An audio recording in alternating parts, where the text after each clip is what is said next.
मियां नवाज शरीफ साहब के बारे में क्या बताने लगा हूँ और उनका हॉरोस्कोप क्या कहने लगा है और वो क्या करने लगे हैं कि उनके माइंड में इस वक्त क्या चल रहा है। और मियां नवाज शरीफ साहब वापस आएंगे, केसेस का दोबारा सामना करेंगे, सारी चीज़ें करेंगे, इनकी हेल्थ भी कदरे बेहतर होगी। नवंबर में आपका वो फेज़ ख़त्म हो गया है। 18-19 नवंबर के बाद you will be a different man. मियां नवाज शरीफ साहब वतन वापस आएंगे, ख़ास तौर पे दिसंबर का महीना।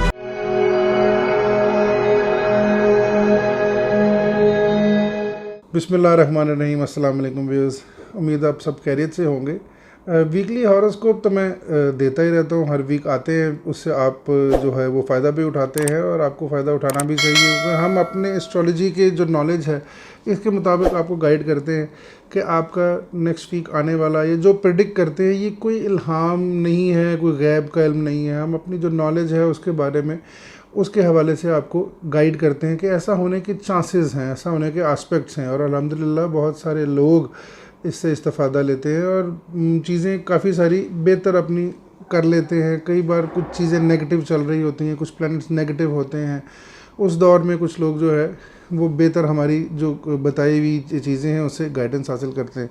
अब इसमें ये है कि वीकली हॉरोस्कोप्स तो हैं ही, मंथली हॉरोस्कोप भी हैं, ईयरली भी हैं। आपके अपने पर्सनल हॉरोस्कोप जो मेरे पास आते हैं उनकी भी मैं दे रहा हूँ प्रेडिक्शंस, और अल्हम्दुलिल्लाह क्लाइंट्स बहुत सेटिस्फाइड हैं। मैं एक नया सिलसिला स्टार्ट करने जा रहा हूँ सियासी हॉरोस्कोप का। अब ये सियासी जो मंजरनामे में जितने सेलिब्रिटीज़ हैं हमारे सियासत के, ये जो सियासी लोग हैं, इनकी जो हॉरोस्कोप हैं वो मेरे पास बहुत सारे लोगों के मेरे पास जो है वो जेन्युइन तारीख़ पैदाइश मेरे पास मौजूद है, उनके हैंड प्रिंट्स मेरे पास मौजूद हैं। ऑल्दो मैं पमिस्ट्री इतनी ज़्यादा करता नहीं हूँ, एस्ट्रोलॉजी पे फोकस करता हूँ, और उनके बारे में मैं बताने की कोशिश करूँगा कि आने वाले आगे हालात कैसे हैं उनके लिए और उनको क्या प्रिकॉशंस चाहिए या करना चाहिए। गाइड कर सकता हूँ, करना ना करना उनकी मर्ज़ी है, लेकिन मैं ये बता सकता हूँ कि उनके आने वाले मामला जो हैं वो कैसे नज़र आ रहे हैं, ये कैसे हो सकते हैं, कैसे होने के चांसेस हैं, क्या नेगेटिव पॉजिटिव एस्पेक्ट्स उनके लिए हो सकते हैं।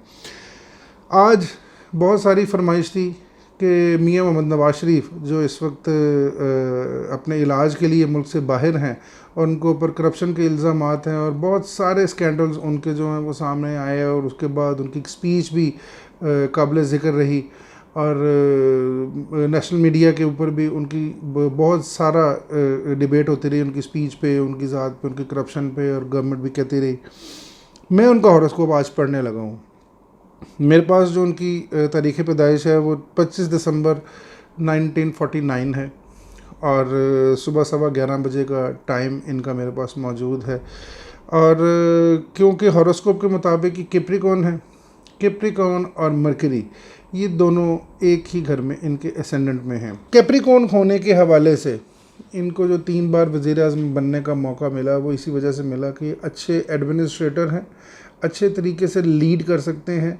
कायदे-ए-आज़म वाली क्वालिटीज़ लोग कहते हैं कि इनमें नहीं है, लेकिन मैं ये समझता हूँ, क्योंकि मैं किसी भी पार्टी से बालातर होकर ये सारी बातें कर रहा हूँ। मैं किसी भी पार्टी को ज़हन में रख के बात नहीं करता कि अगर ये इस पार्टी के हेड हैं और मुझे अगर उससे लगाव है, या पीटीआई के अगर इमरान खान है तो मुझे उनसे लगाव है तो मैं उनकी तारीफ़ें करूँ, लेकिन ऐसा नहीं है।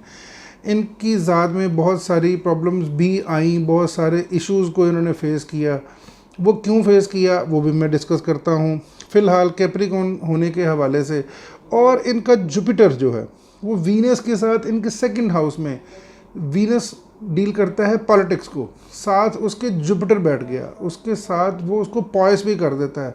वो जब भी पॉलिटिक्स करेंगे पॉइस करेंगे, गलत नहीं करेंगे उसमें चीज़ें। और जितने इस वक्त उन पे करप्शन के इल्ज़ामात लग रहे हैं, अगर उसमें 1% भी सच्चाई हो तो आप 99 खूबियों को भुला नहीं सकते, उनको इग्नोर नहीं कर सकते कि अगर 95 या 98% चीज़ें ठीक हैं, 1-2 गलतियां इंसान से, और उनसे नहीं, उनके किसी कुलीग की वजह से, उनकी किसी टीम की वजह से अगर वो गलतियां हुई हैं और उन पर इल्ज़ामात लगाए जा रहे हैं कि आप लीड कर रहे थे, आप चीज़ें आपने क्यों नहीं मैनेज की, तो मैं ये समझता हूँ कि वो 2% जो प्रॉब्लम्स हैं उनको इग्नोर करना चाहिए, ना कि 98% को जो है ना वो इग्नोर करें। अब जो आगे इनका सीन चल रहा है वो मैं आपके साथ डिस्कस करूँगा। पीछे जो हो गया सारी दुनिया ने देखा, सुना, हर चीज़ को फॉलो किया। अब जो आगे मैं प्रेडिक्ट कर रहा हूँ वो मैं बड़े सोच समझ कर और बड़े ध्यान से प्रेडिक्ट कर रहा हूँ।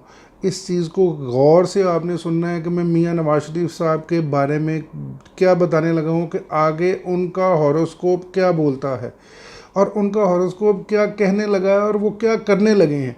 ये सबसे इम्पॉर्टेंट चीज़ है कि उनके माइंड में इस वक्त क्या चल रहा है, और उनका हॉरोस्कोप ये उससे करवाएगा। डेस्टिनी कांट चेंज कहते हैं ना, जैसे कि वो अल्लाह पाक की ज़ात ही उनसे करवाएगी, लेकिन उनके जहन में वो आइडियाज़ आएंगे। और ये प्लैनेट्स जब मूव करते हैं तो वो इंसान को उस राह पे लेके जाते हैं अल्लाह के हुक्म से, कि वो चीज़ें सारी उससे अंजाम पाती हैं और वो उन चीज़ों को मैनेज करता है। सैटर्न इनके सेकंड हाउस एक्वेरियस में आ रहा है, आ चुका है बल्कि, और साथ ही उसके जुपिटर भी आके बैठ गया है। ऑलरेडी वीनस इनके नेटल के हॉरोस्कोप में वहाँ पर बैठा है। ये सारी चीज़ें ये प्रेडिक्ट करती हैं। और इनके 11th हाउस में लिब्रा में वीनस बैठा हुआ है, अपने ही घर में बैठ के पॉजिटिव है। अब इसका मकसद क्या है? जुपिटर जब भी कंजक्ट करता है आपस में, नेटल का जुपिटर और ट्रांजिट का जुपिटर, वो आपको बहुत सारी चीज़ों में रिलीफ देता है, बहुत सारी चीज़ें आपके लिए पॉजिटिव कर देता है। सैटर्न अकेला जब जुपिटर के साथ था कैप्रिकॉर्न में, पिछले 1.5 साल से 2 साल से इनके ऊपर ये मामला ख़राब चल रहे थे। सैटर्न कैप्रिकॉर्न में आया था, इनके ऊपर जिम्मेदारियां बढ़ गई थी। उसी वक्त 3 साल पहले, वो 3 साल पहले जब कैप्रिकॉर्न में आया था, इनके अपने घर में आया था, वहाँ से इनके मामलात ख़राब होने शुरू हुए थे और आहिस्ता आहिस्ता बिगाड़ की साइड पे जाना शुरू हो गए थे। उस वक्त जब इन्होंने जेल भी काटी, केसेस का सामना भी किया, मुल्क में वापस भी आए, अपनी बेटी के साथ भी इन्होंने सफ़र किया, सारे मामला इनके ख़राब रहे। वहाँ पे इनको गाइडेंस की ज़रूरत थी। आपके पास गाइड करने वाले बहुत अच्छे होंगे, लेकिन एस्ट्रोलॉजी ये कहती है कि अभी आपका जो टाइम चल रहा है, अब आपका वो फेज़ ख़त्म हो गया है, बिल्कुल दी एंड। नवंबर में आपका वो फेज़ ख़त्म हो गया है। 18-19 नवंबर के बाद you will be a different man. आपके बाकी सारे मामला, सारी चीज़ें आपकी बिल्कुल डिफरेंट हो रही हैं और आपके बयानिए और आपकी सारी चीज़ें जो हैं वो इतनी बेहतर तरीके से सामने आएंगी। आपके ऊपर जो करप्शन के इल्ज़ामात लगे, मियां नवाज शरीफ साहब के ऊपर जो करप्शन के इल्ज़ामात लगे, उसमें से 1 या 2 इल्ज़ामात वो भी उनके कुलीग्स या किसी और की वजह से वो साबित नहीं होंगे, उनके ऊपर साबित होंगे। मियां नवाज शरीफ के ऊपर वो साबित नहीं होंगे। मियां नवाज शरीफ साहब वतन वापस आएंगे।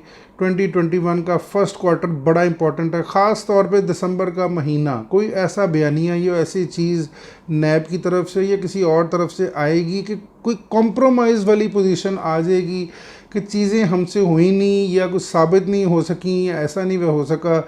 ऐसे कोई बयानिए गवर्नमेंट की तरफ से आएंगे जिसकी वजह से मियां नवाज शरीफ के ऊपर जो करप्शन का केस है वो वीक हो जाएगा, और वो जो बयानिया आएगा उसकी वजह से केस वीक हो जाएगा, और उस केस वीक होने की वजह से मियां नवाज शरीफ साहब को फ़ायदा होगा।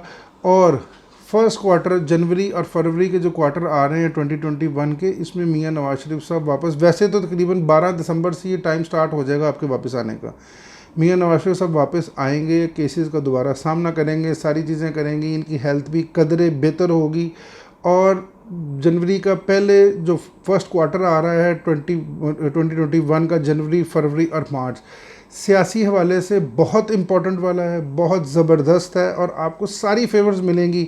फेवर्स का टाइम आपका 18-19 नवंबर से स्टार्ट होगा। मुझे ये लग रहा है कि 18-19 नवंबर से आपको कोई ऐसी गुड न्यूज़ या ऐसी कुछ सपोर्ट मिल सकती है, कोई ऐसी फेवर मिल सकती है, सडन फेवर, एक अनसीन सी फेवर आपको मिलेगी, जहाँ पे आपको और आपके कलीग्स जो आपके साथ इस वक्त जिनको करार दिया जा रहा है कि प्रॉब्लम में वो भी शामिल थे या वो भी आपकी करप्शन का हिस्सा थे, उनको ऑलमोस्ट क्लियर करने के मामला चलना शुरू हो जाएंगे। और मैं फिर वही बात बता रहा हूँ कि कोई ऐसा बयानिया सामने आ जाएगा जिसमें ये कहा जाएगा कि जनाब इनके ऊपर कोई करप्शन के केसेस ज़ाहिर नहीं हो रहे या हमसे नहीं कर पा रहे, और सारी चीज़ें वो ऑल्दो एक अलग बात है कि गवर्नमेंट ये कहे कि इन्होंने चोरी की है या करप्शन की है, वो उनसे साबित नहीं हो सकेगा फ्रैंकली।